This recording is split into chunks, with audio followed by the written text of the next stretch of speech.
Sir, মই self learn কৰো আৰু এটা strategy build কৰিলো কিন্তু মোৰ psychology strong কৰিব পৰা নাই ট্ৰেডবোৰ হোল্ড কৰিব নোৱাৰো ফিয়াৰৰ কাৰণে টাৰ্গেট হিট হোৱাৰ আগতে এক্সিট কৰি পাওঁ psychology কেনেকৈ strong কৰিম ওকে ত্ৰিনয়ন পৰা স্যাৰ আপুনি like work on risk management যিমানটো মোৰ পাৰ্চনেল লাইক এক্সপিৰিয়েঞ্চৰ পৰা মই কৈছোঁ ন ৱৰ্ক অন ৰিস্ক মেনেজমেণ্ট এই মানি মেনেজমেণ্ট আৰু ৰিস্ক মেনেজমেণ্টটো শুদ্ধ নথকাৰ বাবে এতিয়া চাওক like this is very important point I am telling it everyone who is listening to দিছ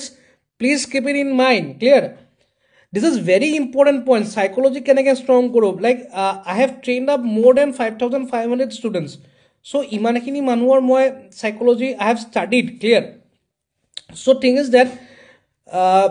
যেতিয়া মই এইখিনি গোটেইখিনি ডাটা ষ্টাডি কৰিছিলোঁ প্ৰব্লেমটো ক'ত হয় money is the main problem and this traders please work on your risk management and